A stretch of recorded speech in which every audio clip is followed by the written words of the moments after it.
Luke, here we are. Leeds is here. I know it's the one that you look forward to more than any other, and it's probably one that you need to go and win like you have the previous 2 years as well. Yeah, it's always going to be the one I look forward to from the calendar. I put myself in a better position last year. I played a bit better last week. Sorry, I played a bit better. And I don't have to win tomorrow to stand a chance now. It's like you win my first round tomorrow, and then I can win my next round in Birmingham, and then obviously I'm in a chance to possibly do fourth versus fifth for straight knockout. That's the scenarios that can happen. So it's not a must win for me. The first game probably is, but yeah, it's always one I look forward to the most. You touched on last week. How big was that in Aberdeen? I know you'd be gutted not to win the night, but to beat Michael and then make the final, how big was that? Yeah, it was. I win, I stay in the chance of qualifying. I lose, probably over for me. I think 7 points is catchable, but it's kind of looking at a point now where you're really staring, down the barrel. To be fair, so it was a must-win game. I did say that in my pre-match interview, and I won, and obviously beating Gian as well was important because he's tight with me as well. So. It's a shame that I didn't have a good leg in them last three against Luke, go on and win. Because if I did, I would have been right on the tails of not just Michael Gezi then, 3 points behind him, but it is what it is. It was important 3 points to myself, so hopefully I can build on it tomorrow. Do you prefer that scenario where you know it's must win, a bit like a knockout tournament and so on? Because the Premier League can be that mindset of, oh, I can put it right next week, I can put it right next week. But do you prefer this scenario that you're in, knowing that you have to win? Yeah, I think it does. I think it sort of mentally makes you focus harder. You know that you can't be messing around and you can have a bad thing. Go, well, I'll be better next week. That's not the case anymore. It's kind of every week I'm playing is so important. And I think that benefits me a little bit. You see, with the way I changed my throw, I changed it a little bit just to make it, more. I just feel a bit more in control with it, and I feel like that's something I wouldn't usually do if I had another 8 9 weeks to go because I know it's crunch time now. Yeah, I try to do something to improve it, the stableness of it. Do you feel that people are being a bit harsh on your game? Because yes, you're not in the top four, but overall, the performances have still been good, the numbers have still been good. So do you feel perhaps the criticism has been a little bit harsh? Um, I don't know really. I think everyone's entitled to the opinion on it. That's the whole part of sport, and the pundits can say what they feel and what they see. No one's right, no one's wrong, but I do see that obviously going 12 or 13 weeks without a weekly night win is not up to standard. But the strange thing is, I probably performed better this year than I did last year, average wise and scoring wise. I guess it's pretty obvious why I am where I am. It's my doubles that have let me down and timing's let me down. And that's probably something that I've been really good at over the last 2 to 2.5 years. So yeah, I think if it comes back to how it usually is and the scoring's like it is, you're going to see me back to normal. And to be fair, I think the doubling was pretty decent last week and the scoring was good, and you see a much more consistent week for myself. But yeah, when that Dublin's on form and obviously the scoring's with it, then I'm back to normal. But it's just been a couple of months where it's been a bit too up and down. Cheers, Luke. Thank you very much. Thank you, mate. Hi, Luke. Thanks for your time. We've seen over the past few weeks that the atmosphere at Ellen Road and I Predict a Riot has sort of driven your club to almost safety now. Not mathematical, but it looks very safe now in the Premier League. Can I Predict a Riot send you back to your defence, your Premier League? You knew where I was going with that. Uh, I mean, of course it can. It can give you that little bit of buzz, a bit of a spur on.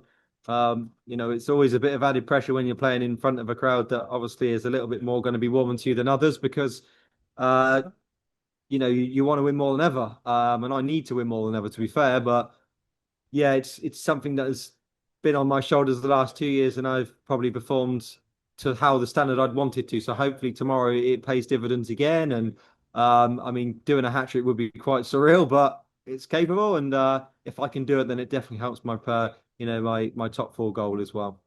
You've been at Ellen Road quite a lot as well. I mean, that atmosphere there has been sensational. Your home form has been sensational. Again, you can sort of bottle that, can't you, and use that as motivation rather than a fear factor. Yeah, of course. When you've got that buzz and that adrenaline flowing through you, sometimes it can make you it could spur you on and make you even better than you naturally are. Yeah, I think the last two times I played there, the buzz of it has really helped me, pushed me on, and I wasn't never giving in. It was always some of the games I played has been a bit of a scrap, but I didn't want to lose, desperately didn't want to lose, and I feel like that is sometimes what you need, and it's going to help me tomorrow. It's going to be a tough game with Josh because he's starting to get a bit better. He's starting to find his feet a little bit more now. He's going to be up for. I'm going to be up for it, and there's a lot to play for myself. So even if I weren't in Leeds, this is another big game for myself. Obviously, having them behind me is going to help. To use one final football analogy, sometimes when a team comes up from the Championship, they sneak in to the playoffs right at the last minute, and they have that momentum, and they go on to get promoted by Wembley or whatever. Do you feel that if you can sneak into that top four, that will be the pressure will be off from there, and like you can go to the O2 free of pressure and go and play your best and win the tournament again? Yeah, I guess so in a way. Obviously, you're still a defending champion, so the pressure is going to be slightly on your shoulders still. But I think what kind of referring to, which I agree with, is you kind of slipped in. You kind of looked like you probably weren't going to qualify for the most of the tournament. Then you somehow get in, and then if you manage to win it, it's all a bit of a bonus in a way, isn't it? But yeah, I think this would probably be more impressive than last year because obviously last year I'd already qualified by 13th week, and it's always nice playing the last 3 weeks with no pressure on your shoulders when you know you're in a dogfight for it to qualify. You get there and you've probably not been one of the top two players in it. You probably feel like, well, this is kind of a free run. If I don't win my semi-final game, I'm probably lucky to be here. You know what I mean? So you could look at it that way. Obviously, if I do manage to qualify, then I'm going to still feel like that pressure's on my shoulders to go on and win it because I'm going to be the reigning champion. And I don't want to be the reigning champion and not at least have a go at trying to defend the title. Well, thanks for your time again, and good luck tomorrow night. Thank you very much. Hi, Luke. Thank you for your time. You touched on it, but last week you slowed your throw down, which was, I think, quite a surprise to us all. How difficult was it to make that decision? Because your previous throw had won you nearly 10 major trophies in the past 3 years. So to change your throw and really slow it down must have been quite a big thing for you to do. Yeah, I mean, I don't know if you remember, I did it in the Grand Prix in the Grand Slam. I slowed it right down. I don't know if you remember, but I did. That was last year, and I had some good performances there. I actually probably had one of my highest ever tournament averages in the Grand Slam, which I lost to Luke. So it has worked before, and then obviously slowly but surely you forget about it and you start going back to your normal throw, and then it works well for a good few months, and all of a sudden it starts to struggle again, and then you revert back. I think sometimes this game's all about a bit of touch, a little bit of a feel. If it feels great, keep with it. If you need to change something, do it. I always find every month my throw changes. I'm slow, fast, even faster. It's just how it feels on the day, and obviously I ain't been going well, so I thought go back to that what I was doing in the Grand Slam, really methodical throw, and it worked. So I'm just going to stick with it now and see if it can get me through to finals night. How testing has this Premier League campaign been, and how difficult has it been to sort of keep focus and not get too disheartened when things haven't gone your way? I remember a couple of weeks ago, he was a last leg decider versus Johnny Clayton. He takes out 84 on the bull. When you see things like that happening to you after missing a match start, how difficult is it to try and just almost focus on the next game and not get too disheartened by things like that?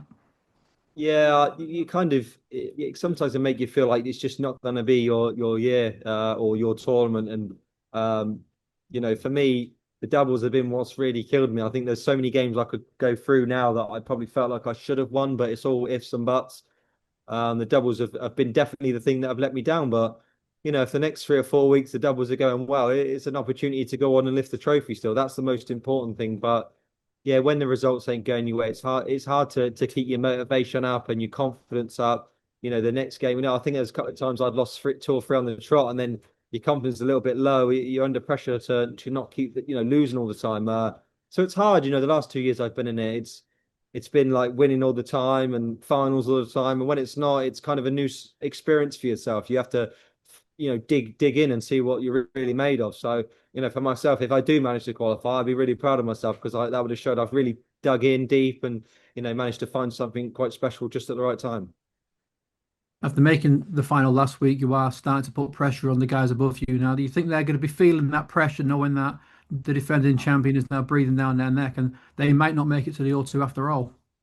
Yeah, I mean, for me, it's like when you've been a professional for so long, you're kind of used to these scenarios. Michael Mango will not be worrying about it too much. He'll be quietly confident in himself that he can get the job done. And for myself, I'm the same, and I'm sure Jiang will feel the same as well. So obviously, this is a new scenario for Jan, so this is different for him. But he might flourish in the fact that the pressure might do him good. I don't know, but obviously they know now that I'm not going to whimper away. I'm going to give it my all. I'm going to keep pushing and I'm going to keep trying to get myself in that top four. I'm not going to go out in a whimper. So yeah, I know Michael's got two tough games to come.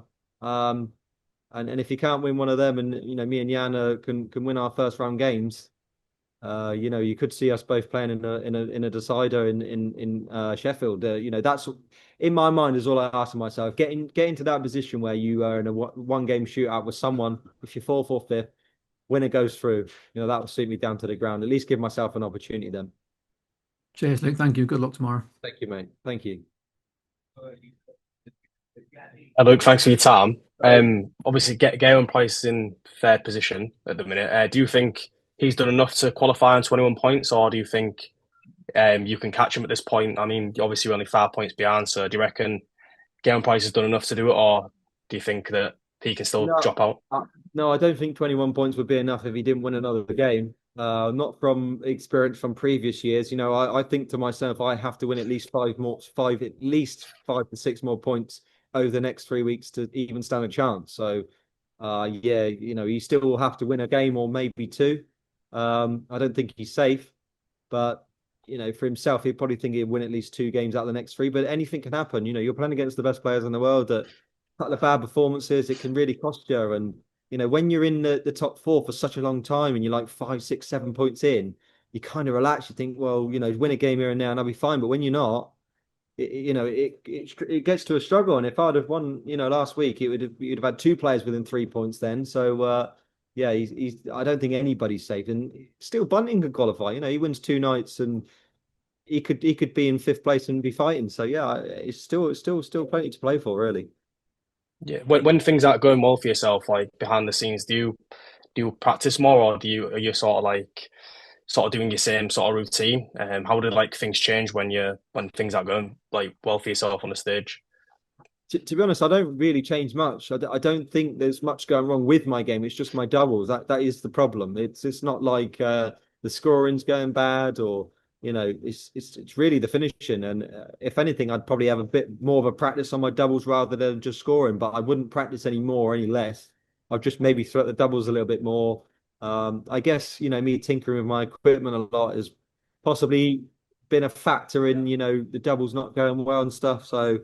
I've gone back to my old points, old flights last week just to see if I can get back to normality. And they worked last week, so we'll see. If I can keep up. Thanks for your time, mate. Thank you, mate. Hi, Luke. Just just quickly on that sort of, how is your mood going into the final push? Obviously, you got 3 nights till final night.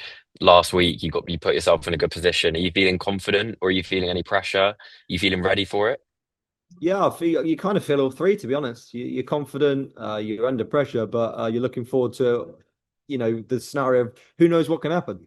This is a scenario that I've not been in the Premier League yet, but I just knew to myself before that I played in the Premier League, you're just not going to qualify easily every year. It's just not how it works. And sometimes there's going to be years that you're going to have to really find something deep and it's not going to go your way. And you just have to understand that. I'm one of them players that understands that if I don't qualify, so be it. It's not going to be like that's it, the decline of my career. It doesn't define you. So it's just, you have to accept that it's not been my year. I've not played my best darts, even though I'm still doing okay. But I have to find an extra level in me in the next 3 weeks to try and qualify. So there's loads of things, excitement, bit of pressure on me, but also that adrenaline that I'm looking forward to, and I can't wait to crack on again. Cheers, Luke. Thank you very much.